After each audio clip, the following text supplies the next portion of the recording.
they just painted over the grease that's been caked on. Yeah. So that's all like old motor oil and stuff. This motor's not clean. Well, he told me it was an LS2 motor, but it's not. It is, in fact, a 6.0 liter LQ9 iron block truck motor.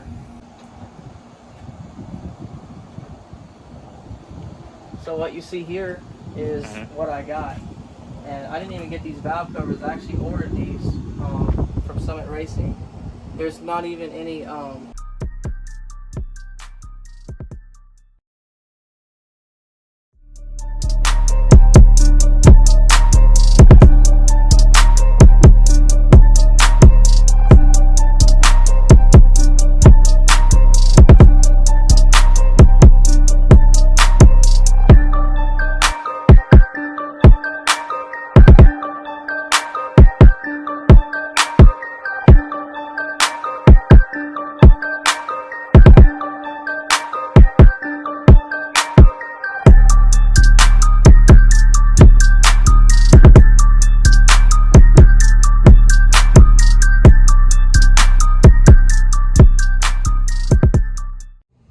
What's poppin'? It's KG Go Hard, and I'm back with another video. You already know what y'all about to get, man. Tune in with your boy. It's about to go crazy. We going up every day, and if you ain't like to subscribe, do so now, because it's about to jump. What's poppin', y'all? What's poppin'? We on the move, man. Got to get on out here to catch my boy. We actually just met him the other day at the tire shop, and he told me to pull up on him, man. He got some content. He got a couple cars he been working on he want to share with the channel, so it's only right I slide through. About to pull a little salt and pepper up out of here. You know what I'm saying? Everything's still everything. We shouldn't really be driving it, so we're not going to take it too far, you know what I'm saying? Because we got a tire issue. The tires wasn't able to be delivered. I think it said the 15th was the earliest I think it was going to be able to be delivered. Can't really remember exactly the date. So I didn't really push go just yet. I think I'm going to be able to find me some, excuse me. But I'm about to slide over him real quick. He got his S10 looked at. So I'm about to jump in the truck real quick and bust a move. Thank y'all for rocking. Got any mail? No mail. Thank y'all for rocking with me, man. You know what it is, man. Sun can, sun can't, man. KG Go Hard. Appreciate it. Let's get it. so it doesn't rust. This is just debris that wasn't cleaned off. This is what it looks like after it's been cleaned. So this is what it should not look like with all of this garbage up in there. This is after I cleaned it. You just manually did it with that pad right there? This pad and this rag. Okay. So I got my Scotch-Brite for abrasive, and I got my fine little microfiber for just wiping up oil and dirt. So this is my crankshaft. So like right here, this is where the rear main seal actually rides, and wouldn't you know it, on this crankshaft, the whole area looked like that. That was today's work, or that was how long ago you cleaned that? That was like a 5-minute ago thing. Oh, okay. And then now, this is what it looked like now. So it's got a nice, clean, smooth surface for my rear main seal to seat upon. And all this rust in there, even though it's just rust, if it's got rust there, it can, over time, it can act as an abrasive against your rubber seal. And there will be, because it's already rusted, the oil that gets added to it would not clean the rust. It would just remain, and no more rust would accumulate because the oil prevents it. The oil in contact with the bare steel prevents the moisture in the air from rusting it because it can't get to it. Let's do this real quick just to back it up just a little bit. What exactly is it that we got here? You know what I'm saying? And what is it that you're doing to it? So I was told by the seller of this motor that this is a 6.0 liter LQ. Well, he told me it was an LS2 motor, but it's not. It is, in fact, a 6.0 liter LQ9 iron block truck motor, and he said it's been bored and stroked to about 6.2 liters, but it's a 6.0 block. These heads right here, they're of the 243 casting.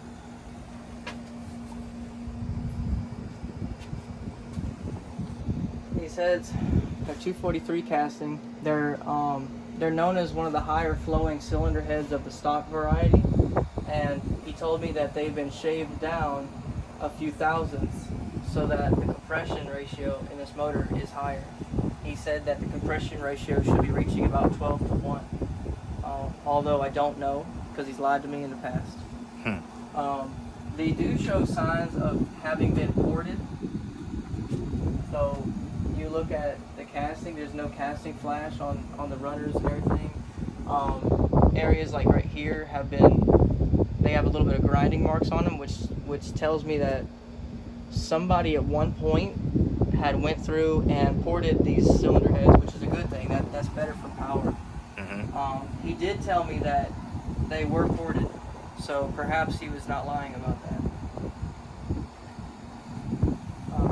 This block and this color scheme, this is I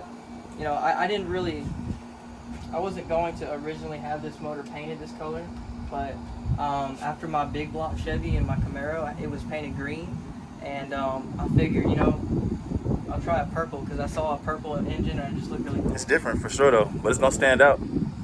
So this paint job was done by the mechanic who sold this motor to me.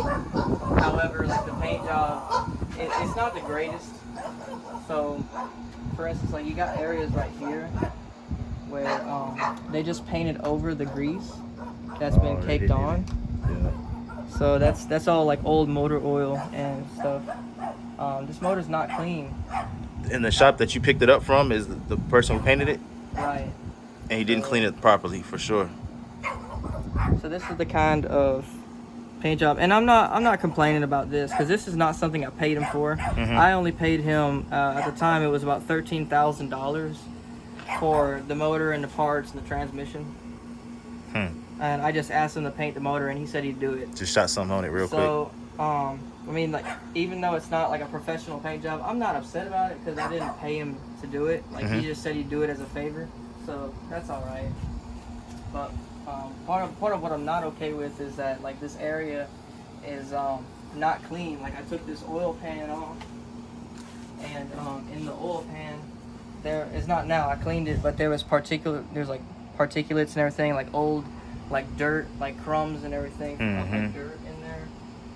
That's not good. I'm not okay with that because I don't like taking a chance that runs by my main bearings and wipes out my motor, just like it did with my big block. I bought the big block from him, and within 4 to 6 months, that big block Chevy, even with like a new oil change and everything, I did all the servicing on it, it still spun a bearing. Wow. And judging from the quality of, how he cleans the motors before he assembles them and ships them out, I'm not even surprised now that I know what I know. It's no wonder it spun a bearing. It had so much dirt in it if it was like this motor. Wow. And that's all the pieces from this motor. You never had them assembled since you got it back, or you took them out, this off? This is all the pieces that I didn't get. This is all the parts that I ended up paying for with that 13th thou. But he didn't give them to me because he was really sore about me coming and getting my car early because he wasn't working on my car. Wow. And I was just it was months and months and months, and very minimal progress was getting done. And I would go there and see him working on other people's vehicles and pushing them out, but not mine. And I've already paid him in full, and I'm not okay with that. So I figured, you know what, car, I know it's unfinished. I'll pay you what I owe you, and I'm leaving. So, but I thought that I would get a whole running car because I paid for it, right?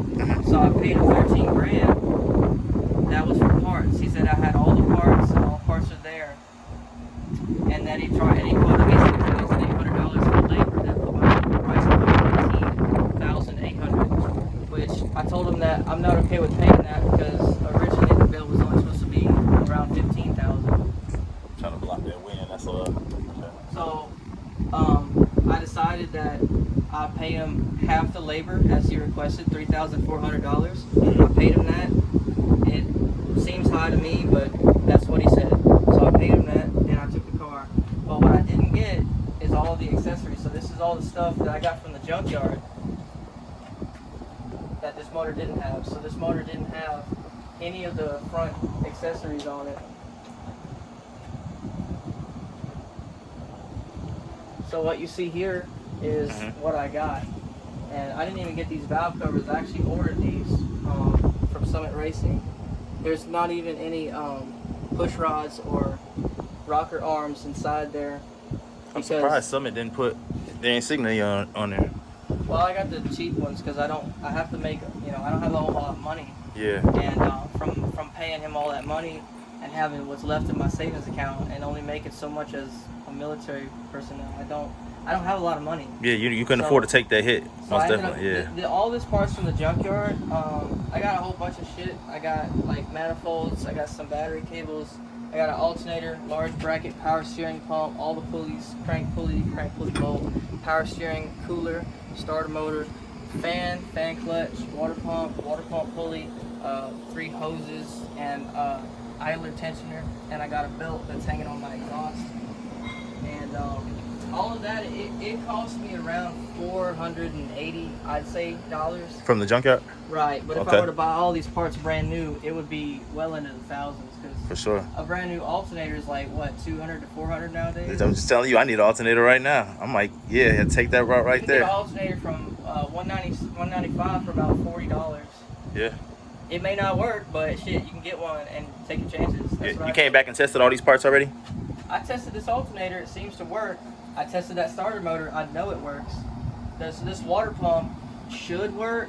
It's not showing signs of being of weeping or having blown seals. This power steering pump, I don't fucking know. It might work. It's got a lot of damn fluid on it, so it might leak. But shit, I don't give a shit. As long as I got power steering, I don't even need power steering. I've driven this car without it before. But it'd be cool to have power steering because I paid for it. But anyway, I paid for it twice. I paid for it with the guy, my mechanic, who was no longer my mechanic, and I paid for it at the junkyard. Because he withheld a lot of parts. He withheld stuff. He basically was saying that, get off my property. We're no longer friends. You get what you get, and that's it. How long he had your car in possession at that time? He had my car in possession. I would have to estimate about 5 to 6 months doing this build alone. Wow. And to me, that's just unacceptable because I've seen him swap his Mustang with the LS motor in less than 24 hours. I've seen it. He's had the car out and took the motor out, put either the same motor or another motor in, and got that sumbitch started. And it's got a turbo and everything. I'm not even running turbo on this. I'm trying to hit 700 NA power. Okay. If I can hit that number, I'll be happy. He said he was going to hit 800 on just like naturally aspirated. I don't believe that. I don't believe it. Even if it was running on E85, I don't believe it could make 800 horsepower naturally aspirated. But maybe he knows how to do it. Maybe. Yeah. Have you seen his Mustang that you said he's got swapped out? Have you seen it run? Yeah, I've seen it. Yeah. I got a couple pictures of it. It's pretty cool. You seen it moving though? Yeah. Oh, okay. Not around town though. No, not really. I mean, it's a street car technically, but it's more like a drag strip car. Okay. All right. If you've seen it, you'd understand. It's got a turbo, it ain't got no hood on it. It's got big fat meaty tires in the rear. It's your race car type. You again saying the name of the shop that they did the work? I don't really want to say it. Okay, but it is a shop locally in Killeen? Yeah, it's in Killeen. Okay. Off Veterans Memorial. Okay. Yeah, man. I don't really want to say anything about it because, I'm still undecided on what I'm going to do about this. Right. For sure. But this should educate some people about being careful about where they spend their money or how they do business, what questions they should probably ask before dropping their car off. So this shop, they'll tell you, if you ask them, they won't really tell you up front that they don't guarantee anything. They'll tell you if you ask that they don't guarantee anything, they don't supply a warranty. So if they fuck your shit up, they expressly admit they're not liable. But even more so sinister than that is that when they write receipts for when you pay them, their receipts will be vague and non-descriptive. And if you ask for an itemized receipt, they won't give you one. I asked for an itemized receipt for the parts that they bought with my money. They wouldn't give me a receipt. They wouldn't even give me an itemized invoice. The lady that was in charge of the accounting said, "You don't get my receipts. I told you this 100 times." Wow. Like, with like super unprofessional attitude. The owner, the male type, the guy that does a lot of the mechanic work, the one that built this motor, he's actually, you know, he's actually pretty respectful. I'd say that when you speak with him. However, the one time that I think he did lose professionalism with me was whenever I came to pick up my car, and I mentioned to him that I understand the job's not done. However, it's been too long, and I need to pick up the car. He started cussing at me pretty much immediately. You know, calling me all kinds of profanity and cuss words, and it got really hot. And I was there with my squad leader. Luckily, you had someone there. Oh no, I kind of anticipated that. I didn't know. Like I thought it could go one of two ways, right? Either he would be unhappy, but he would remain professional and just give me my car, and I'd pay him the labor, the half the labor, because he did take out the motor and the transmission. So I mean, even though I don't think that's worth $3,400 to take out a motor and transmission, I still paid him because that's what he said the labor was. And I figured if I don't pay him that, technically he could say that I didn't pay him in full, and he could keep my car until I pay him in full. And they have this thing going on where, like, if your car is finished, then for a storage fee they'll charge you $100 a day. So that means it's $3,000 a month if it stays there for 30 days. 30 days would be a month, $3,000 extra on top of what you owe them. So I figured, like, you know, there's a possibility, there's a pathway that they could take, and they could, and I don't know if they were doing this, but I suspected that they would, is that they would just keep the car there and not work on it like they've been doing, come up with more and more reasons to charge me for money, overcharge me, until I can't pay it anymore. And then once I can't pay it and they realize that, they may finish the car, and then they know I can't pay it. So then the car will sit there until I can pay it, yet it'll be $3,000 a month on top of what I owe, on top of my bills that I already have to pay with my paycheck. And through that route, it would be financially impossible for me to get my car back. And the car would eventually end up theirs. They'd be able to make, I think, a bonded title or something for it, and I'd lose my car. That'd just be it. I'd just buy the car, ship it all the way from Oklahoma, only to have it stolen from me by a crooked mechanic shop. And stuff like this probably happen often. Nah, if you see their lot, they got a lot of cars in there, and now I know why. Now I know why they got a lot of cars there that are unfinished. Kind of similar to what you're talking about happened to you, or you think they actually pursuing keeping those vehicles? I doubt they treated me like this individually. I think they treat, you know, everyone like this. And they'll overcharge for everything on everybody's stuff. And I think if you're gullible enough to believe what they say, or even if you're not, you just don't have a choice. They don't really negotiate with you on prices. Then you're just fucked. Wow. If you don't got the money to buy it out, you're fucked. Luckily, I caught it in time, and I had enough in my savings account. That's all I say. For you to go up there and then him stand on you giving him more money than you anticipated paying and was able to get it the same trip, yeah, you lucked out. You know what I'm saying? A lot of people probably wouldn't have been that fortunate to be able to do that if they wanted to get it. So. Well, I mean, like, if you think about this, my car, running on the engine that they sold me, it blew a main bearing or a rod bearing and ended up knocking. It drove into their shop knocking. Then I asked them for, like, I was still, like, trusting of them and everything. I thought maybe it was something that I did to the motor. But looking back, I don't know. I don't think it was. I think the motor was just crummy, and they sold me a crummy motor, something that wasn't inspected. And it just was, like, old and tired, and it ended up getting a blown bearing while I was owning it. Because it wasn't very long. Do they warranty any of the work there? I mean, no, they don't. They won't give you any refund. They won't give you any warranty. They won't give you a guarantee. Even though it's professionally built by their shop, they don't warranty any of their work. And that should have been, like, the hugest red flag. But I was still new to the mechanics industry and everything in the automobile world. I took it on this job, and a lot of people say I bit off more than I could chew, because I've never installed a motor. I've never installed a transmission. I've never put a motor together. Hell, I barely even used a torque wrench for any kind of car stuff. But I've been forced into this situation, so I'm gonna step up and do it. Otherwise, my car would sit here. Even me just seeing you do this, even though you didn't want to take on the job the way that you're getting it done. I mean, this motivated me though. So I hope that somebody else see this video be motivated to actually go to the junkyard, get your own parts, take your stuff apart, clean it yourself. You know, ain't no handle what you can yourself. Ain't no excuses. Yeah, for sure. If a guy like me, like, I mean, I got a basic mechanical knowledge just because I'm infatuated with it. I like it, but I didn't want to do this. That's why I was paying somebody else to do this. Mm-hmm. But yeah, I mean, like, if you got enough drive to do something, then you would be able to do it. So like, I mean, if you got enough drive, you could get you a loan and buy you a motor and transmission and put it in your car.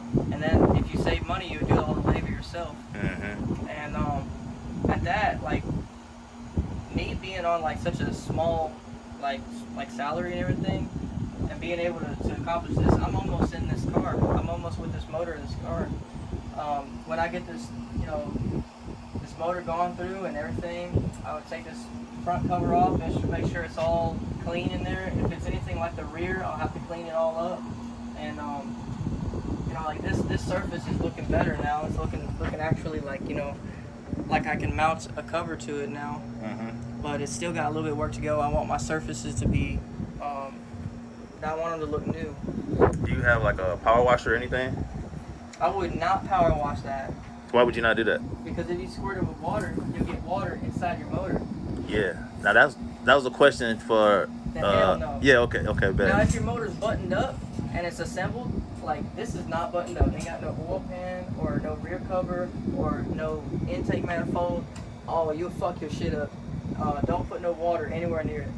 But if it's buttoned up and you got it assembled like it's a product that you can put in your car and start and run, they're made to be waterproof. They're made to get wet. Like you can get them wet. You could power wash your motor. It feels weird doing it, but they're designed that way. Like you can. Now I wouldn't go power washing no electrical connector because even though they got rubber seals on them, like you're testing your luck. Like I wouldn't do that. I would try to avoid hitting your electricity and everything. Mm-hmm. But like if you just got a dirty motor, yeah, you can do that. Like if it's an old car, it's been sitting for like 20 years, just to wash out the motor and everything, and to get the fenders all clean, mm-hmm. then that's a good way to do it. And then afterwards, you can go in with a rag and everything.